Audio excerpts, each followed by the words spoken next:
Start? Yes, Prabhu. Hare Krishna. Okay.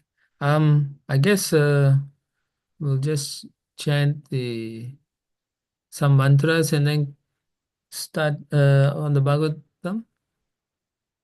Is that how you all do it? Pure Prabhu, yes. Okay.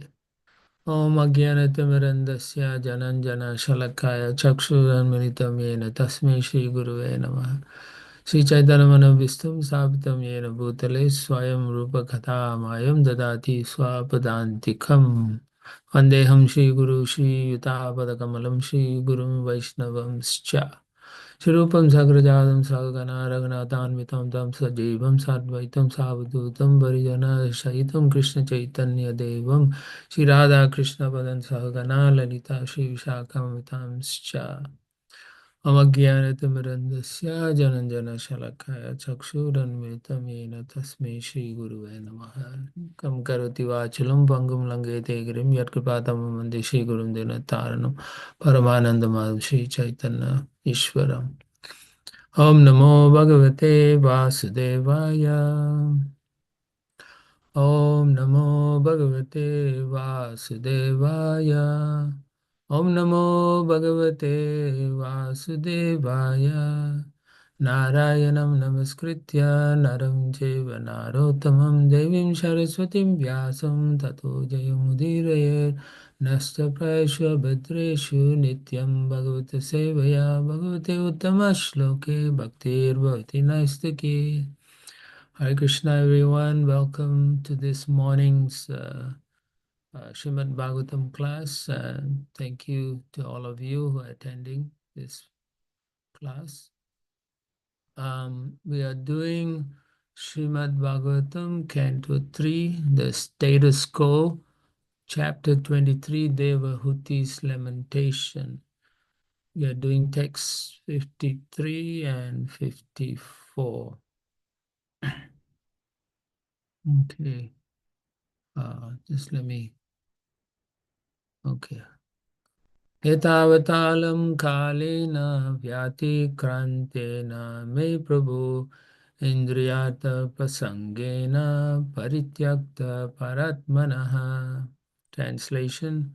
Until now we have simply wasted so much of our time in sense gratification, neglecting to cultivate knowledge of the Supreme Lord. Purport. Translation and purport by His Divine Grace A.C. Bhaktivedanta Swami Srila Prabhupada. Purport. Human life is not meant to be wasted like that of the animals in sense gratificatory activities. Animals always engage in sense gratification, eating, sleeping, fearing, and mating, but that is not the engagement of the human being. Although, because of the material body, there's a need of sense gratification according to a regulative principle. So, in effect, Devahuti said to her husband, so far we have these daughters and we have enjoyed material life in the aerial mansion, traveling all over the universe. These boons have come by your grace, but they have all been for sense gratification. Now there must be something for my spiritual advancement. Um, I'll chant the next one and then we can talk a little bit. Text 54. Indriyateshu sajjantya prasangastvai me kritaha ajanantya param bhavam tatapi astu abhayaya me.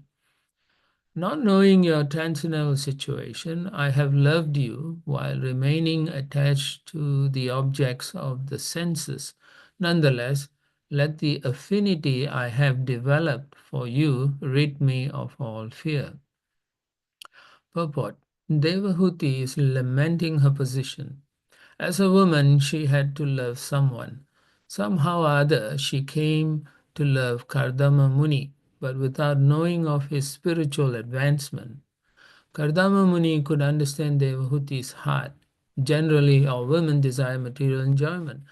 They are called less intelligent because they are mostly prone to material enjoyment. Devahuti laments because her husband had given her the best kind of material enjoyment, but she did not know that he was so advanced in spiritual realization. Her plea was that even though she did not know the glories of her great husband, because she had taken shelter of him, she must be delivered from material entanglement. Association with a great personality is most important. In Chaitanya Charitamrita, Lord Chaitanya says that Sadhu Sangha, Chaitanya Madhya Leela 2283, the association of a great saintly person is very important. Because even if one is not advanced in knowledge, simply by association with a great saintly person, one can immediately make considerable advancement in spiritual life. As a woman, as an ordinary wife, Devahuti became attached to Kardama Muni in order to satisfy her sense enjoyment and other material necessities, but actually she associated with a great personality. Now she understood this and she wanted to utilize the advantage of the association of her great husband.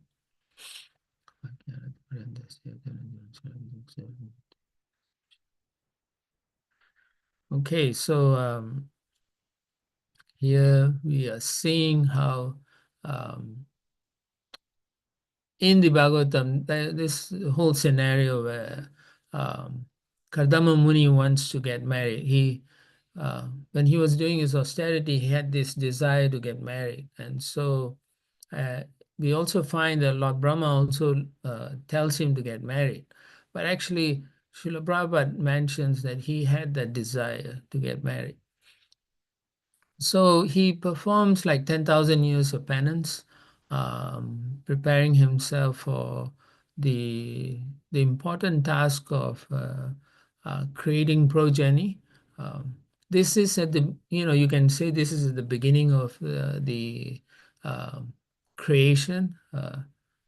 So therefore, there is a need for qualified jivas who can guide others to take them back to Godhead. So yeah, so he performs like 10,000 years of penance, and finally he pleases the Supreme Lord, who gives him the blessing that he will um, get married or will be marrying Devahuti, the daughter of Swayambhuva Manu and Satarupa. And so, Kardama Muni is excited because he wants to, get married to Devahuti. It also said that he had heard also that she was very good looking, and so he would glorify Devahuti's good qualities and agrees to the marriage proposal. And now after marriage, she serves Kardama Muni very faithfully, so much austerity, so much so that she becomes weak, skinny, emaciated, and so. But in all situations, Kardama Muni sees her chastity, her devotion to the husband. Very nice. This is the standard in the Vedic system for a wife, how she should be serving her husband. And of course, she then proposes that she wants to have a child, and Kardama Muni then realizes that he himself had neglected her, um, because he's so much into this austerity and meditation, so he forgot that he also has a duty to perform. So in general, particularly in Kali Yuga, the men also must be very careful to take care of the wives, because otherwise there's so much neglect going on in this age, and then it ends up with a lot of quarrel and hypocrisy, each party blaming one another. Um, so when Kardama Muni realized that, he immediately arranges with his potency to take his wife on a long delayed honeymoon. And so he takes her in this aerial mansion, and he restores her body, and they enjoy for many years through the celestial planets. And finally, because of her desire, he gives her uh, uh, 9 children. Now, of course, Prabhupada explains that that is she actually only conceived a female child because she got too excited. And so now, when the time has come, he feels he has done his duty, uh, and so he wants to actually leave her. So when he's about to leave her, Devahuti is then realizing. This is interesting because she realizes oftentimes in our own relationship with our partners, whether it's husband or wife, we don't realize the potential of the other partner. We take it for granted certain things, and therefore we neglect to actually understand the other party's qualities, good qualities. Uh, because we are in this material world, there's a tendency to see flaws in one another. And so we forget that the other party or the other partner, they have wonderful qualities that could be so much more so it might give us so much more potential to improve together, uh, and attain a higher consciousness for devotees, actually. Um, so here, when he's about to leave, then she realizes, oh, I have actually made mistake because here's an extremely exalted personality.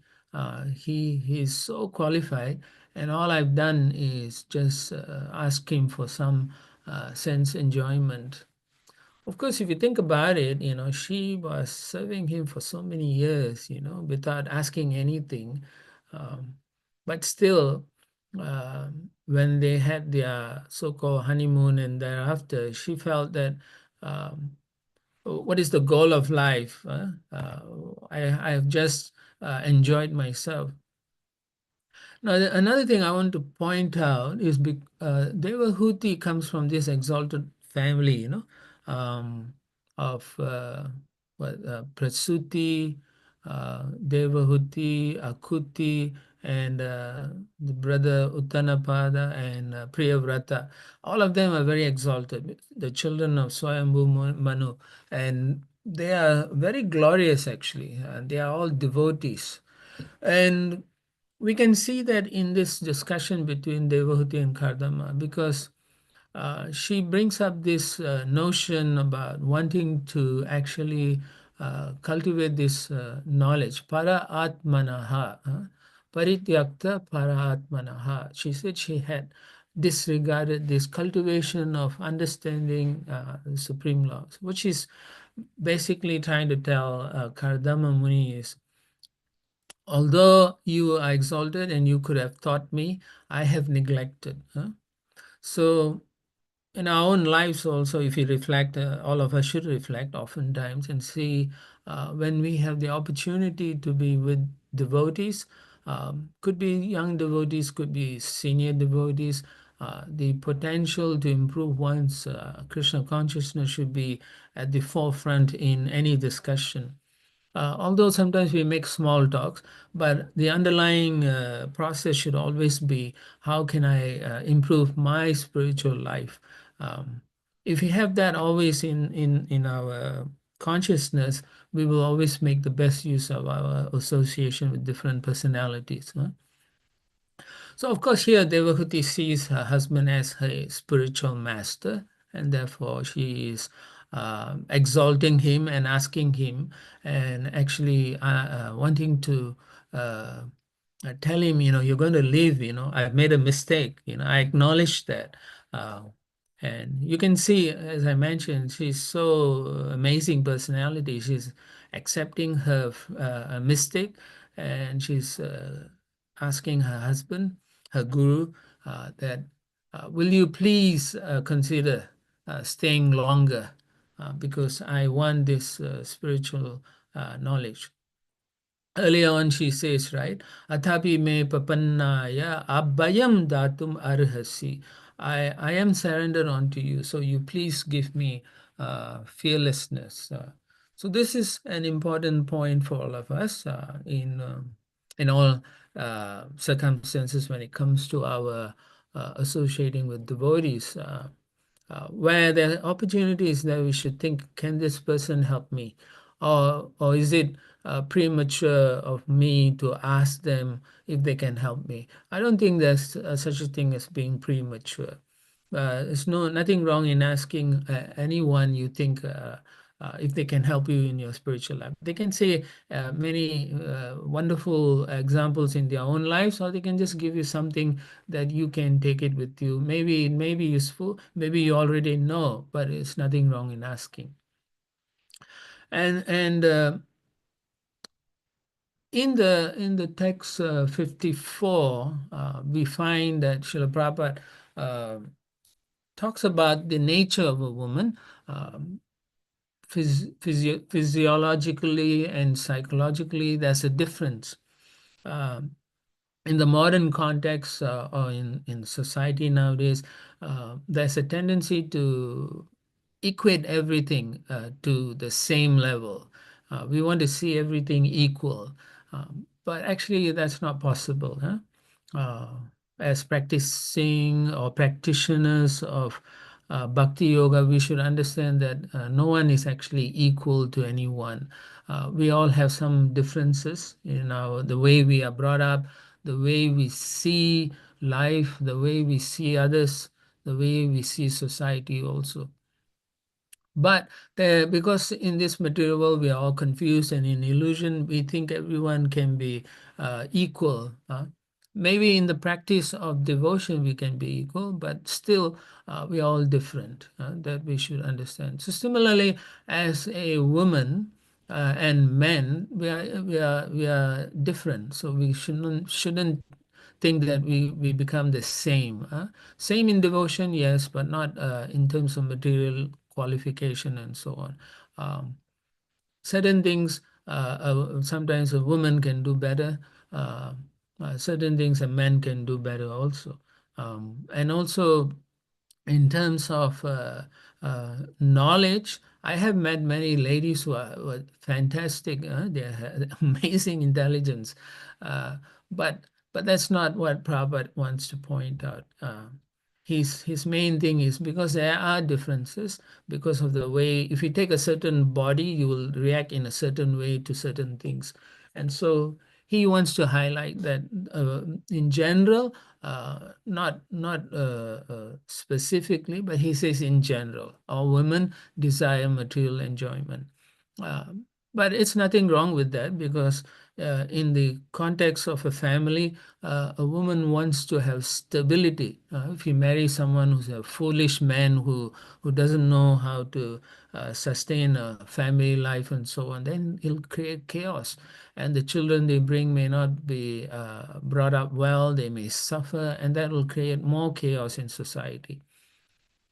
But nonetheless, his point, Srila Prabhupada's point here in calling a woman less intelligent is based on the material enjoyment, not so much on the spiritual aspect.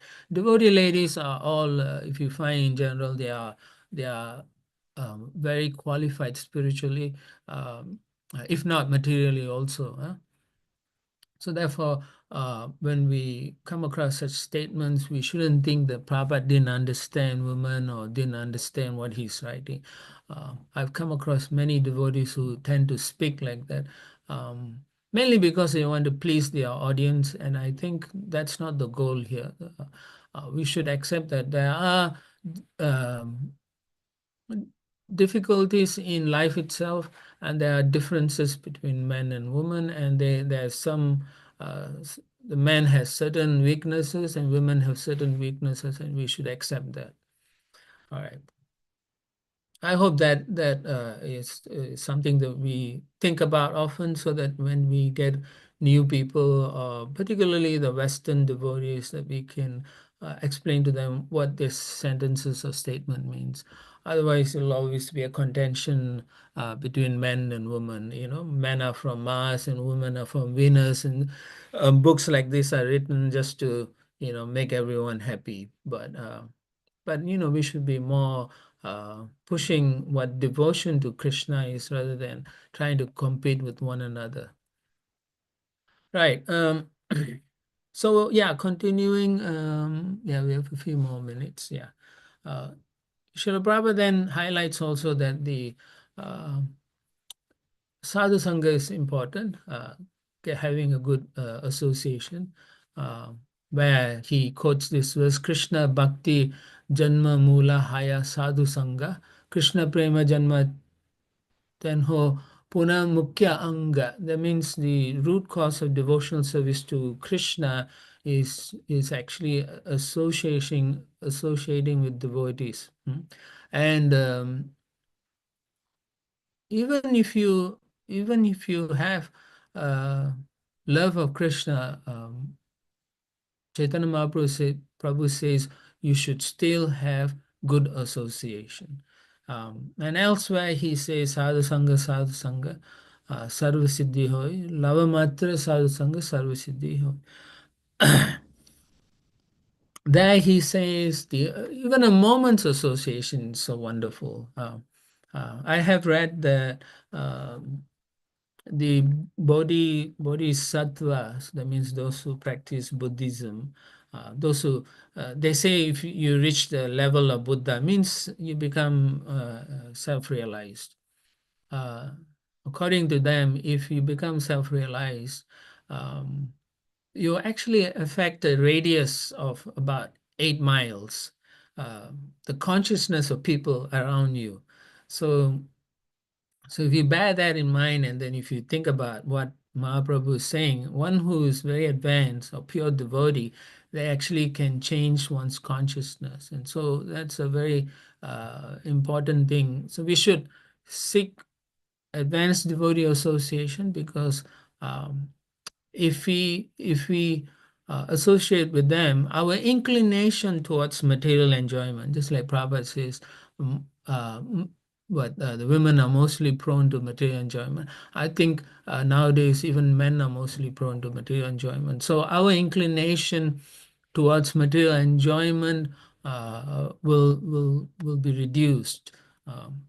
Because the sadhus are so powerful. Simply by their words, it'll cut through our material consciousness and reveal our false understanding of what life is all about.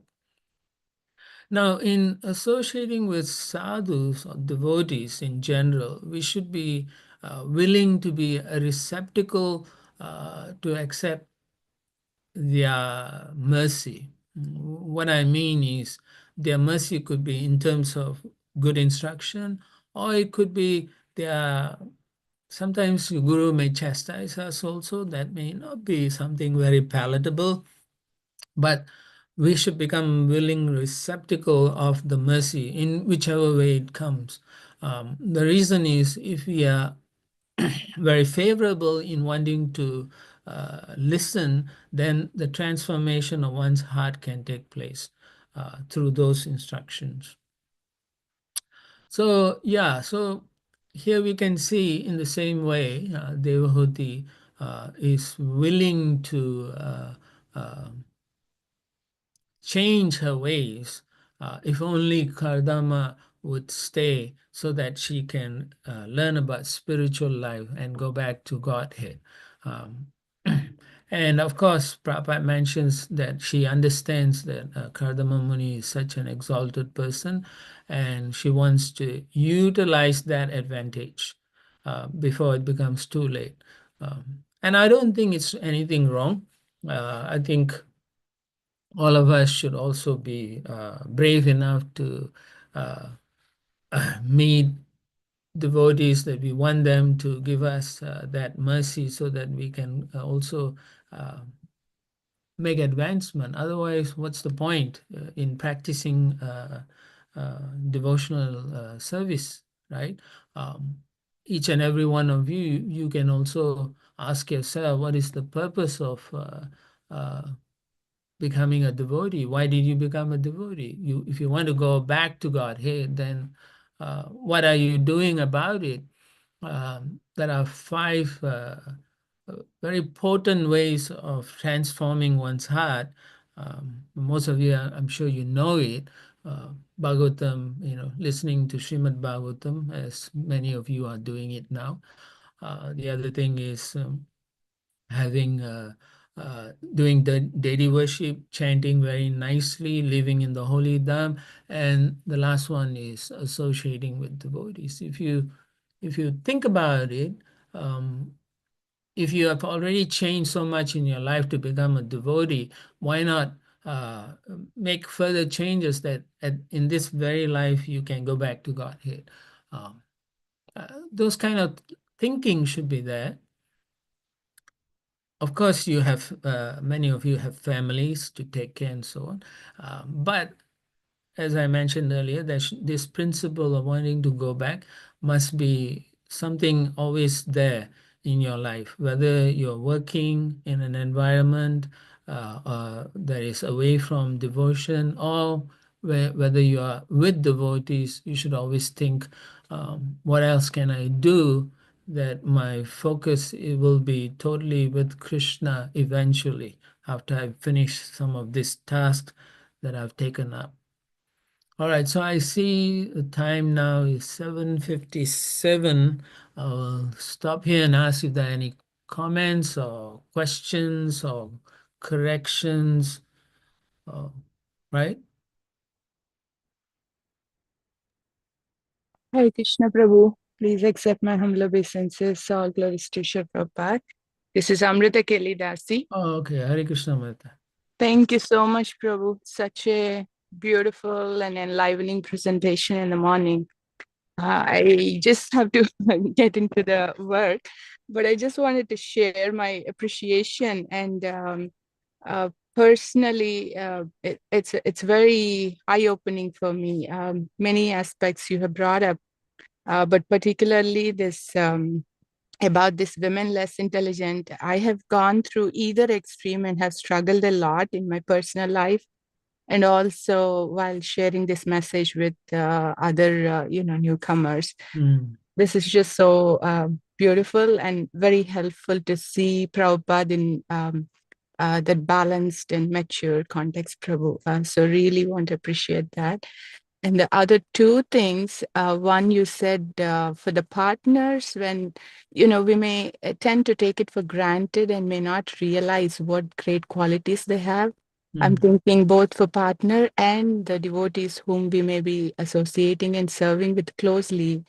Sometimes, the focus tends to go to, not so favorable or their weaknesses, and not so much focus on this side. What are they good at? So that came out really nice. And the third and last thing is willing to be receptacles of mercy, whichever form it comes, whether it is palatable, favorable in my vision, or other way around. It's just so beautiful and something to contemplate and meditate. And I'm extremely grateful for you to come here, and we are looking forward for your association for the weekend, Prabhu. Thank you so much. Oh, thank you for that nice summary of the class. Nice. Thank you. Yeah. Anyone else would like to contribute? Hare Krishna Prabhu, Hare Krishna. Question came to my mind about how Devavati is approaching Kavamani as a spiritual master at this point, where she's. Are you not able to hear me? Yeah, I'm not able to hear you. Okay.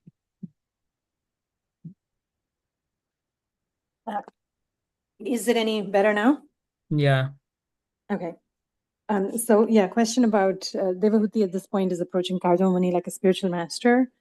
And I just wanted to get a little understanding of, it seems like in different yugas or in different times, there's different instructions regarding if one is able to accept a spiritual master who's within the family. Like we hear, of course, this is much later in time, like Bhakti Vinod Thakur told Bhakti Siddhanta Saraswati Thakur to go to Gaur Kishore Das Babaji. And And then I'm just wondering, in our scriptures, if there's examples of, it seems like, is there any distinction made in terms of who one can accept as a spiritual master when they're within the family, if that's okay or not okay? There's no instruction saying you can't accept anyone in the family, but sometimes like for example, Bhaktivinoda Thakur probably didn't want to um, take up the role as a guru to his son. Rather, he wanted to glorify Gokishore Das Babaji's position also. That could be one thing.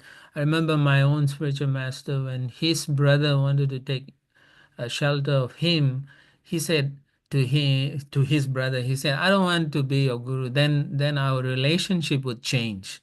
Then I cannot be your brother anymore." Yeah. So based on how you want to have a relationship, you can guide the individual to a qualified spiritual master.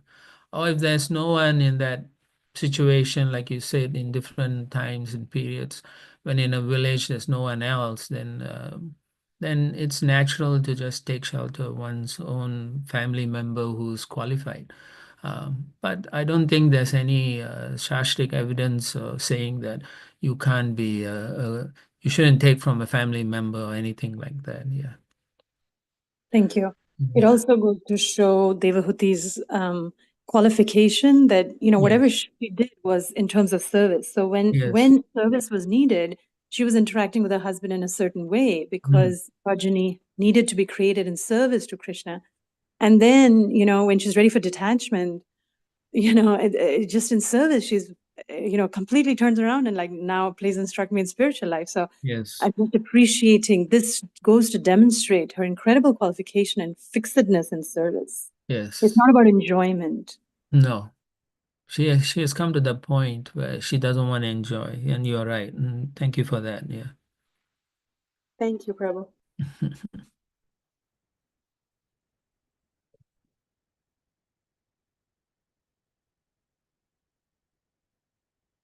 Anyone else?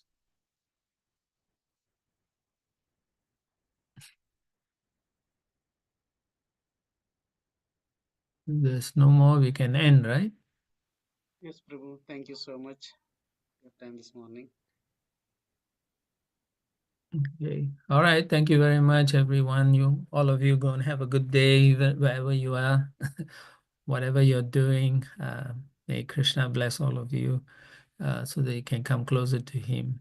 Srila Prabhupada ki, Srimad Bhagavatam ki, jai, Nitai Gaura Premanandi. Thank you very much for giving me this opportunity. Hare Krishna.